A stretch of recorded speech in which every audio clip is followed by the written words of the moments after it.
All right, everything is recording.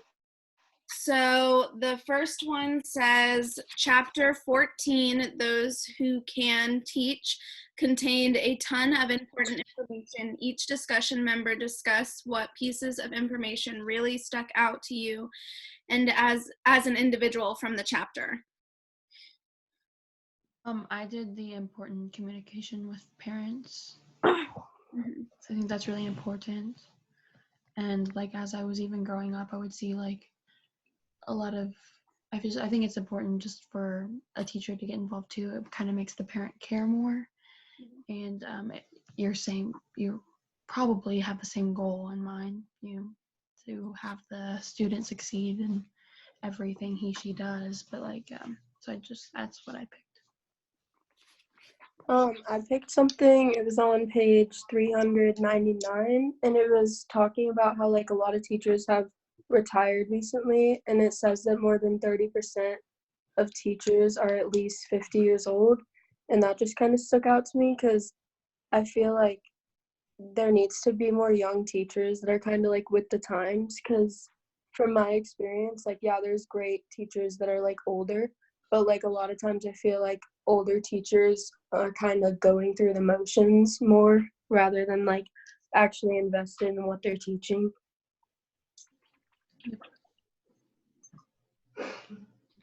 Yeah. Something I pulled out with chapter 14 is like the students, friends, or fiends, and how while they're both like the primary source of teacher success, they can also be the primary source of like teachers' failures. And that kind of stuck out with me because like a lot of like what I was looking at is like it says like primary source of failure, and it was kind of also thinking that like of the video, have you guys seen the video of the Shawnee Mission teacher confronting, and she's like, it's not the students, it's you guys and all that stuff. And so I had pretty much thought like the main reason for teaching it, like for quitting teaching, is funding and administration, and I never thought about like students being a source of failure, I guess. You guys know what I mean? Yeah. So that was just something that kind of stuck out with me.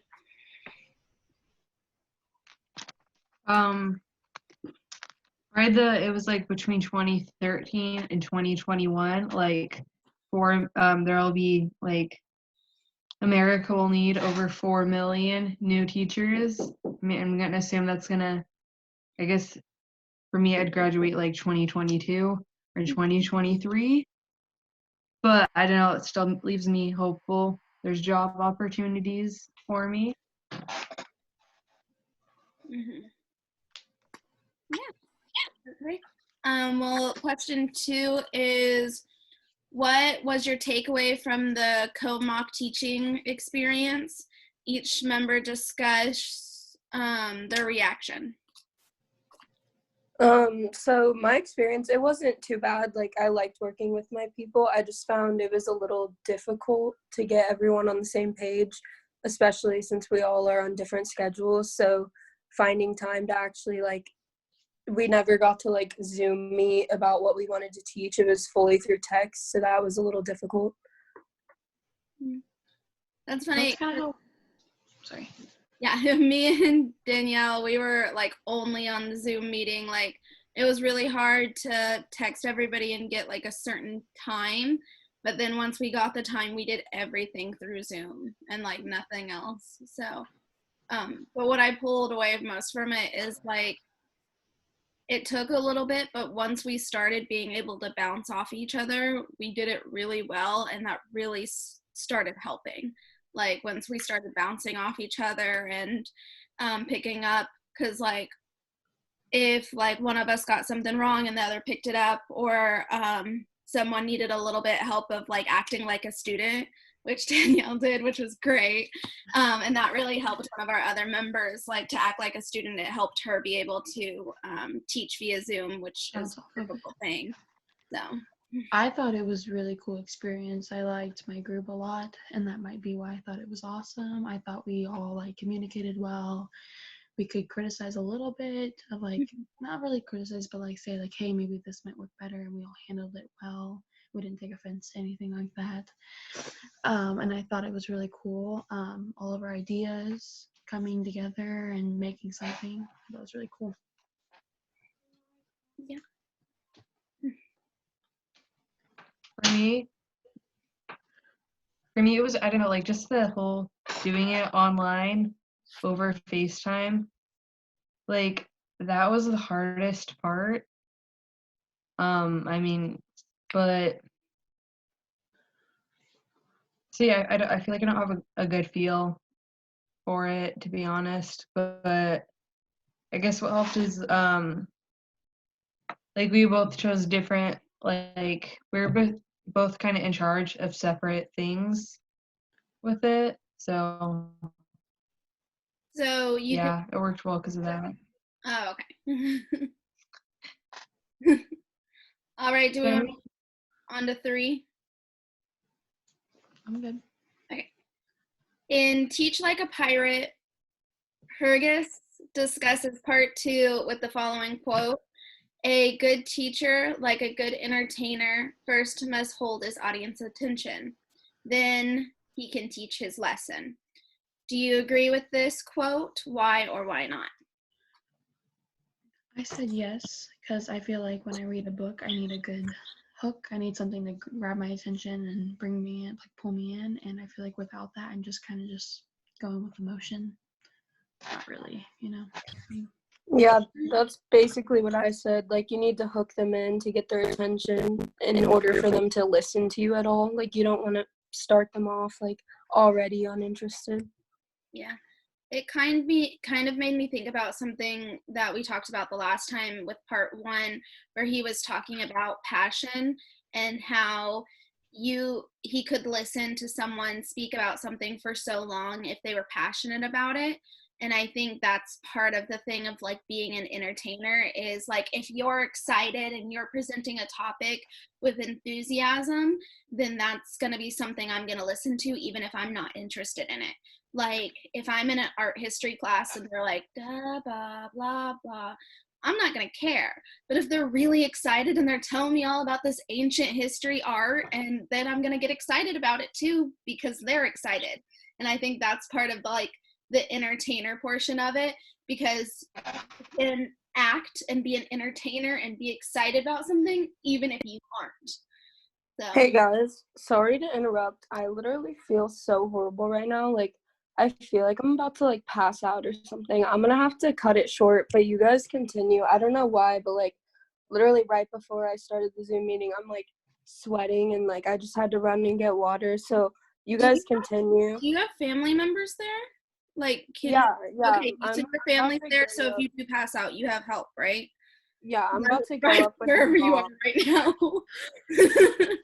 Okay. Yeah. Okay. Better. Sorry guys. Yeah, feel better. You can maybe send us like an email and I can add it in if you want. Okay.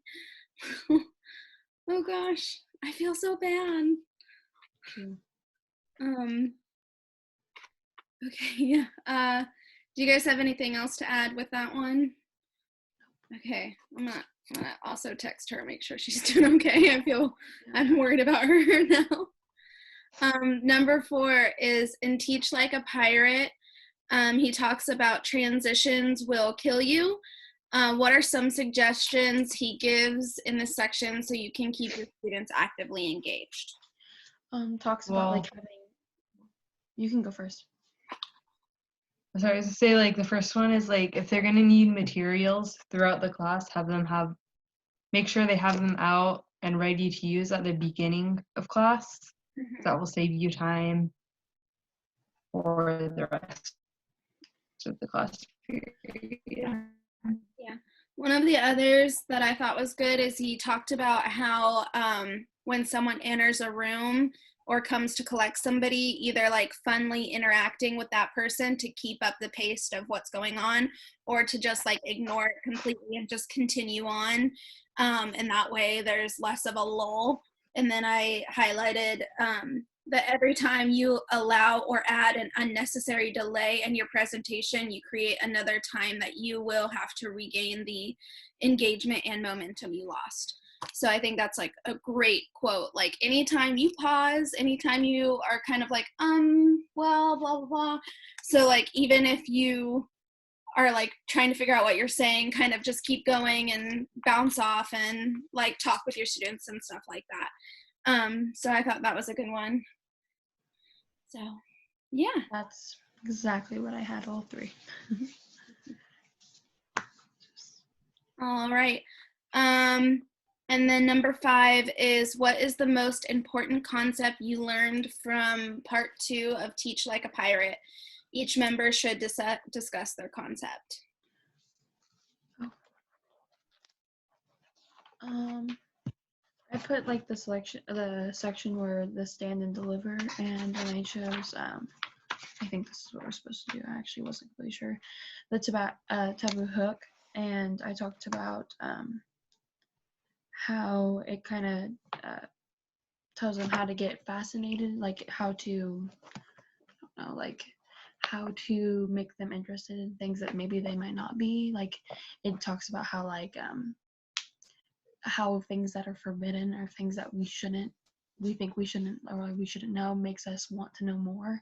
So I thought that was really cool that he put that in there, like because like he talked about how like at the next table over, if they're whispering and stuff, you want to know, like even if you're not like a nosy person, you still want to, like, you're curious. Mm-hmm. And I thought that was a really good idea.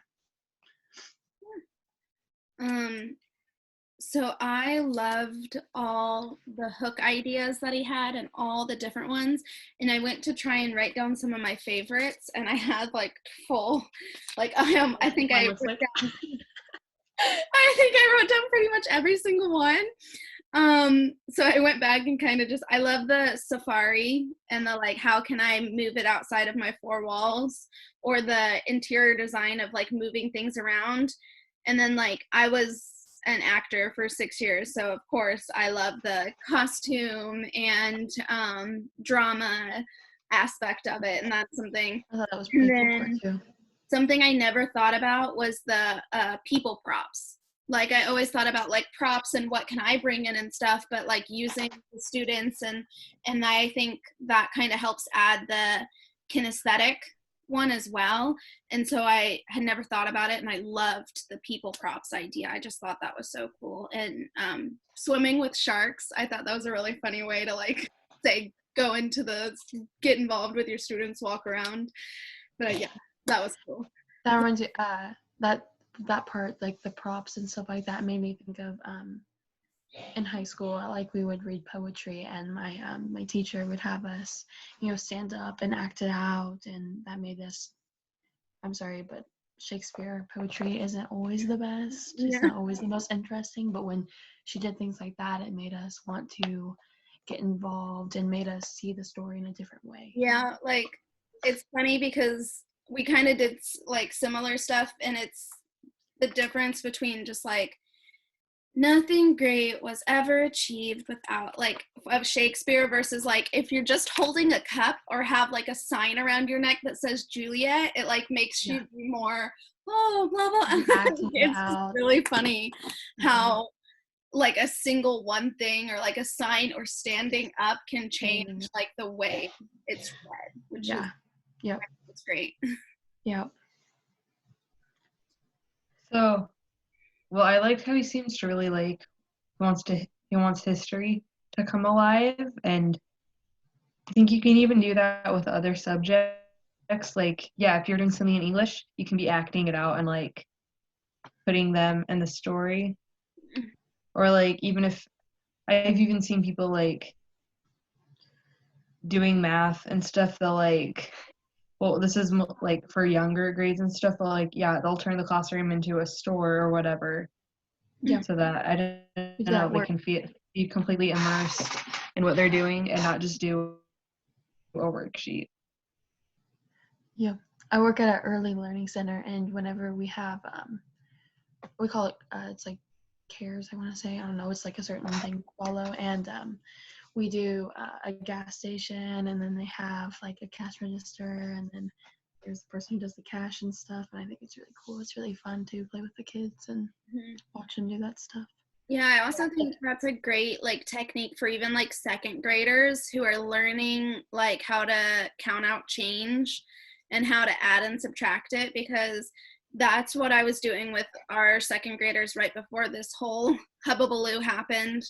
And it was so funny because I was like, if I went to a store and I bought this shirt for this much money and I had this much money, and it was really funny because like I like picked up a paper and I'm like, this is the shirt, and for some reason that just got them to pay more attention.